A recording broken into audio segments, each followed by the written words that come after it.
سلام، وقت همگی بخیر. امیدوارم که اول هفته خیلی خوبی رو شروع کرده باشید. امروز هم در خدمت دوستای عزیزمون هستیم با یه لایو دیگه و یه سری سوالاتی که دوستان وقتی میخوان وارد این بیزنس بشن از ما میپرسن رو پاسخ بدیم. خیلی خوش آمدید مهین جان، آقا شهرام، ممنونم که دعوت منو پذیرفتید و توی لایو شرکت کردید. بفرمایید. آقا شهرام بفرمایید شما این دفعه. خواهش می‌کنم ladies first. سلام، مهین هستم و همه دوستایی که ما رو چه فیسبوک و چه اینستاگرام دارن نگاه میکنن و اینکه بعداً لایف ضبط شدهش رو نگاه میکنن. سلام دوستان، شهرام هستم. خیلی خوشحالم که ما رو دعوت کردیم. معصوم جان ممنون، مرسی و خیلی ممنون دوستان که ما رو تماشا میکنین، چه الان چه بعدا خدمتتون هستیم. مرسی از هر دوی شما. خب حالا ببین، من یه سوال دارم، هر کدوم میتونی سریع جواب بدی، انگار مسابقه است. ببین من یه شخصی هم وارد این بیزنس شدم. آفرین، میخوام زنگو بزنه من اینجا. ببین من وارد این میخوام یه شخصی هم میخوام وارد این بیزنس بشم. اصلا باید به چه چیزی توجه کنم؟ چه جوری همینطور من بیام وارد بیزنس بشم؟ میتونید برام توضیح بدی باید چه کار کنم؟ اول باید به چه چیزی؟ بفرما، من اینجا شما بفرما. خب ببین مسی جون، شما که میخوایم وارد این بیزینس بشین، اولا که باید خارج از ایران باشین، ایران و افغانستان باشین، چون این تو این دوتا متاسفانه به دلیل تحریم این از این دو کشور بیزینس نمیشه انجام بشه. دومی که 18 سال داشته باشین. سومی که اجازه کار داشته باشی که بتونی. خب من اینا رو دارم، من اینا رو دارم. خب بعدش باید چیکار کنم؟ چیکار باید بکنی؟ آره بعدش اجازه میدین؟ ببخشید من میپرم بفرمایید. مسابقه است، بزن روی. آره ببین بعد از اینکه شما اینا رو داشتین، مرحله بعدی اینه که اسم و ایمیلتون رو یا برای من یا برای مهین خانم باید بفرستین و ما شما رو توی وبسایت خودمون رجیستر میکنیم و وقتی که رجیستر شدین از طرف سیستم یه ویدیو 90 دقیقه‌ای به اسم وبینار برای شما ارسال میشه و فقط از طریق ایمیله، چون حجم این ویدیو زیاده و از طریق دیگه امکان پذیر نیست که ما بتونیم ارسال، یعنی سیستم نمیتونه ارسال کنه. از طریق ایمیل یه وبینار برای شما ارسال میشه و شما اون وبینار که ببینین اطلاعات بیشتری نسبت به لایو ماها به دست میارین. خب حالا این وبیناری که برای من میفرستید به چه زبانیه؟ مهین جان ویبینار به زبان انگلیسیه، ولی خب اگه چیز باشه، اگه به ما اطلاع بدن، نمیتونم، چون بعضیا هستن که مثلا مشکل زبان دارن. مثلا من خودم تو اروپا هستم، خب قبلا یه ذره بلد بودم، ولی از زمانی که اومدم تو اروپا این هلندی یاد گرفتم دیگه اون آب رفت. دقیقاً من مشکل دارم. بله. آره، به خاطر همین اگه دوستان مثلا بنویسن که شما میخواین برامون، ما نمیتونیم، مشکل داریم با زبان انگلیسی، ما براشون ویبینار فارسی داریم براشون ارسال میکنیم. خب خیلی هم خوب. حالا من اومدم وبینار رو دیدم، بعدش باید چیکار کنم؟ خوشم اومد، دوست داشتم، باز ادامه بدم، باید چیکار کنم؟ خب به مرحله بعد از وبینار یه مرحله آزمایشیه، یعنی توی همون ایمیلی که برای شما فرستاده میشه، ایمیلی که وبینار توشه، پایین ایمیل یه لینک هست که اون لینک شما میتونی $149 آمریکا پرداخت بکنی، وارد مرحله آزمایشی بشی. این مرحله آزمایشی 30 روز طول میکشه و شما توی اون 30 روز وقتی که وارد اون مرحله شدی یه سری از سیستم ها برای شما آنلاک میشه.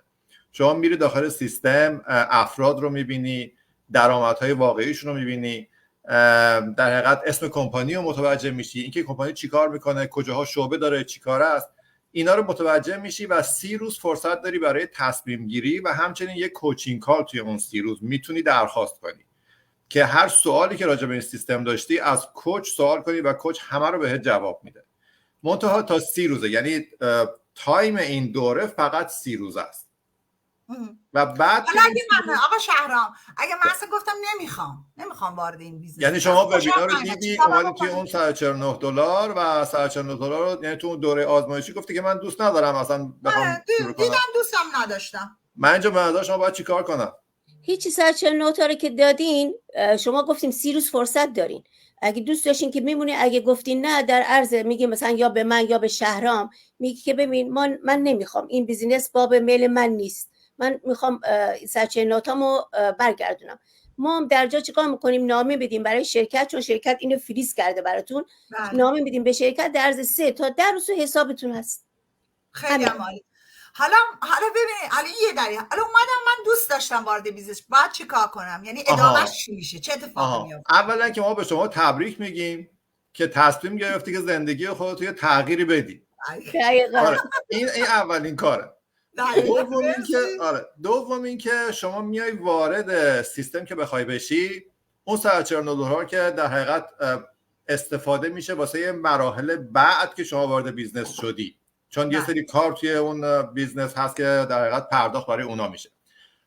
برای بیزنس وارد شدن شما یه سری سرمایه گذاری باید انجام بدی، برای اینکه هیچ بیزینسی بدون سرمایه نمیشه. شما اگر بخوای بدون سرمایه کار کنی باید بری حقوق بگیر شه، یعنی اینکه یه جایی بخوای کار کنی. آره باید کارمند بشی، اون موقع دیگه سرمایه نمیخواد. ولی هر چیزی که اسم بیزنس روشه سرمایه میخواد. حالا بستگی داره که شما با چه مبلغی بخوای وارد این سیستم بشی. اینو اولش بگم که فرق نمیکنه که شما با چه مبلغی وارد این سیستم بشی، چون سیستم آموزشیه و برای کسانی که چه با حد اقل سرمایه چه با حد اکثر سرمایه وارد بشن، سیستم آموزش به یکسان میره جلو، هیچ فرقی نمیکنه. فرق تو اینه که کامیشن هایی که بعداً دریافت میکنین، سودهایی که بعداً دریافت میکنین بر اساس اون سرمایه اولیه‌ایه که شما میذارین وارد این بیزنس میشین. من جان لطف میکنی که مبلغ سرمایه رو یه توضیح بدی واسه دوست عزیزم؟ بله خیلی مهمه، من میخوام بدونم چقدر باید سرمایه گذاری حدوداً بدونم. آره ببین سرمایه گذاری تو کشورهای مختلف فرق میکنه. مثلا ما که تو اروپا هستیم از 3200 شروع میشه تا 11000 تا. خب شما میتونین بگین آقا من فقط میتونم با این سرمایه مثلا کار کنم، میخوام فقط 3200 تا کار کنم یا بیشتر چیز بکنم. ببینید شما مثلا بعضیا میگن سرمایه میخواد، یا فکر میکنن که مثلا با 149 تا میتونن دیگه سرمایه گذاری کنن. این 3000 تا رو که میدین چی میگن چجوریه؟ شما اگه مثلا بخوای یه بیزینس آفلاین، یعنی یه دونه فروشگاه باز کنی یا سالن بیوتی باز کنی، هر کاری بخوای بکنی، تو هیچ موقع نمیتونی با 3000 تا 10000 تا چیز بکنی.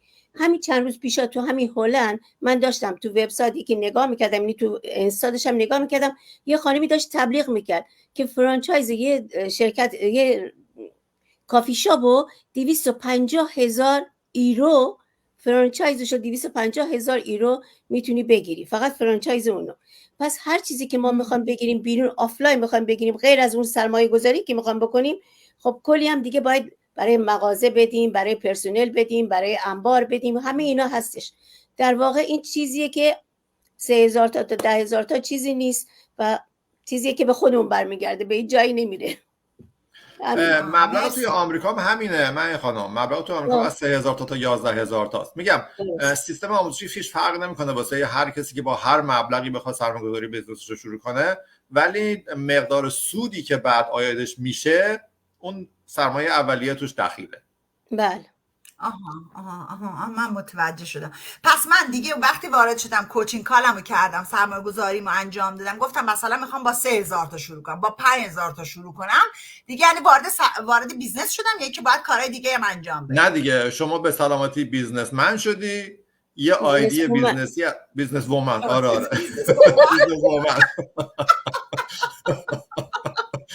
اصطلاحش بیزنسمنه. بله آره شما یه آیدی بیزنسی میگیری از طرف شرکت که این آیدی جهانیه و شما از کل دنیا، البته به غیر از ایران و افغانستان، میتونی با این آیدی کار کنی و شناخته شده تمام دولت ها هم هست، چون قانونیه دیگه. هم قانونیه، به خاطر چیز میدی، مالیات میدی براش، به همین خاطر چون تکس پرداخت میکنی، کشورهای مختلف فرق میکنه، چون تکس پرداخت میکنی قانونی هم هستش دیگه. آره و شما وقتی هم که وارد این بیزنس شدی یه کوچ و یه منتور کنارت هستن که مطمئن بشن راه اشتباه نمیری. هر سوالی که داشته باشی میتونی از اونا بپرسی. فارسی زبانم هستم 100%. بله. چون خیلی برای من مهمه، من زبانم خوب نیست آخه. آره. یعنی بیشتر با منتور شما در ارتباطین تا کوچ، چون منتور همه کارا رو منتور انجام میده براتون، جایی که دیگه منتور نمیتونه به کوچ واگذار میکنه، از کوچ خواهش میکنه که بیاد چک کن ببین من کجا کارم اشتباهه. کوچ یعنی کنترل کننده کار منتوره. خیلی هم عالی، متشکرم. من با این توصیفی که داشتم الان خیلی برام شفاف و روشن شد. احتمالاً به زودی میام وارد میشم. اسم تو فقط کجا؟ اسم و ایمیل تو یا واسه من یا واسه معین جان بفرست لطفا. باشه جان. مرسی ازتون، خیلی عالی بود، دستتون درد نکنه. خواهش و می‌کنم. برای همه اونایی که دارن میبینن این برنامه رو، این لایو رو میبینن یا بعدا میبینن، هدف این بود که ما سوالایی که برای هر شخصی که تازه داره از بیرون میبینه رو شفاف کنیم که دوستان خیلی عالی و خوب توضیح دادن. ممنونم. حالا اگر این فرصت رو کسی بخواد استفاده کنه میتونه یا برای من یا برای مهین جون یا واسه آقا شهرام اسم و آدرس ایمیلشو بفرسته و به قول معروف یه وبینار، همون چیزایی که دوستان گفتن، وبینار رو دریافت کنه و برای ادامه این روند بیشتر در ارتباط باشه با هر کدوم از ما که اسم و آدرس ایمیل رو فرستاد.